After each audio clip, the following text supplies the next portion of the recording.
The earth had grown silent. The thunder had rolled away, the crowds had scattered, and the hill of Calvary stood still under a darkening sky. The body of Jesus lay motionless in the tomb, wrapped in linen and a stone-cold silence. To human eyes, it was over. All hope, all the promises, all the miracles seemed buried right there with him. A final tragic end to a story that had promised so much. But beyond the veil of our world, beyond what any eye could see, in the unseen depths of existence, something was stirring. This wasn't an ending. It was a transition.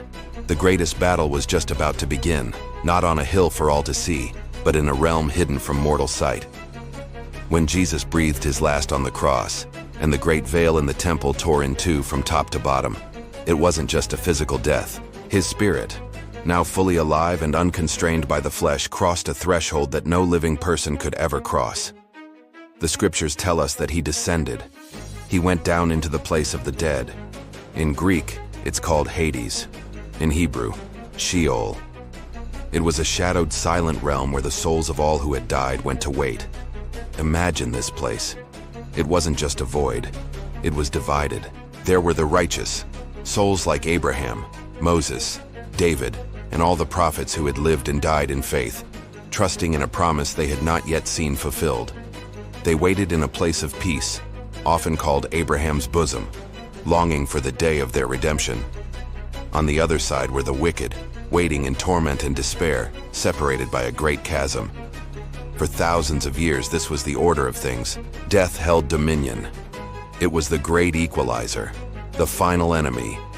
The keys to this realm, the very keys of death and the grave, hung symbolically at Satan's side. Every single soul was bound there, held captive by the universal curse of sin. No one could leave. No one could ascend to God. But on that day, the eternal silence of Sheol was shattered. A light, pure and powerful, pierced through the gloom. A sound echoed through the depths that had never been heard there before. The sound of footsteps. Not the shuffling of a lost soul, but the confident stride of a king. The gates of Hades trembled, not because a new victim had arrived, but because its conqueror had come. The demonic powers that lurked in those shadows, the ones who had celebrated humanity's fall in Eden and had mocked Jesus on the cross, they shrank back in absolute terror. They knew him. They recognized the one standing before them. This was not the broken, bleeding man from the cross. This was the Lamb who was slain, yes, but who was now pulsating with eternal life. He was the Son of God, and he had come to their domain. He didn't come to suffer again. His suffering was finished. He came to proclaim, to announce his victory. Remember his last words on the cross? "It is finished." Those words weren't a cry of defeat. They were a declaration of triumph. And now, in the very heart of death's kingdom, those words thundered with undeniable power and authority. Imagine the scene. He stood before the imprisoned spirits, the rebellious forces, the powers of darkness that had defied God from the beginning. And his voice, the same voice that spoke creation into existence, echoed through their prison. "You are defeated. The price for sin has been paid in full. Death no longer reigns." The authority that sin and death once held was broken forever by his perfect sacrifice.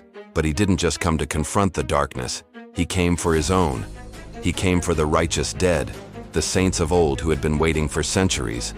Think of Abraham, who saw this day from afar and rejoiced. Think of David, who prophesied that God would not abandon his Holy One to the grave. All the faithful who had lived and died, clinging to the promise of a coming Messiah.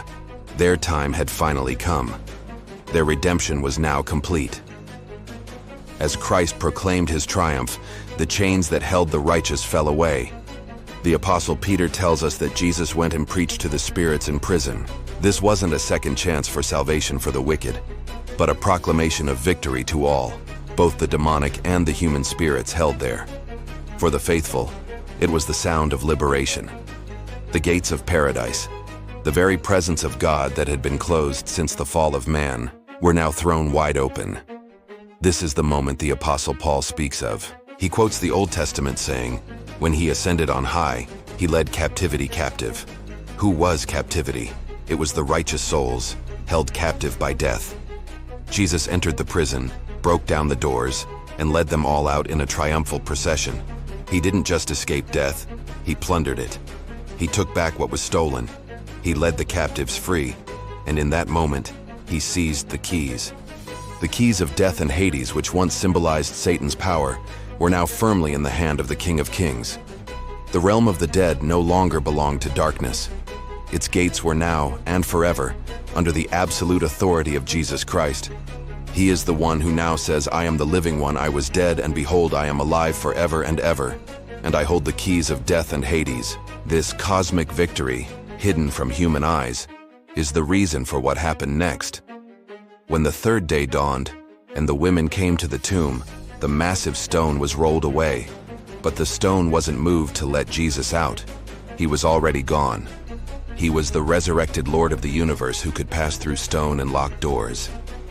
No, the stone was rolled away to let us in, to let the world see the evidence, to let us look into the emptiness and understand that he wasn't there. He had conquered.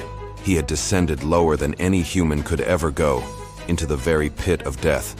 And from there, he rose higher than anyone could ever imagine, ascending to the right hand of the Father. From the highest heaven to the deepest depths, Jesus' victory was absolute and total. Sin's power was broken, death was dethroned, the accuser was silenced, and the entire universe, from the angelic realms to the depths of Hades, echoed with a single, undeniable truth. The King has conquered every realm. There is no place where his authority does not reach and no power that can stand against him. His victory is our victory. Because he lives, we too shall live. Thanks for watching.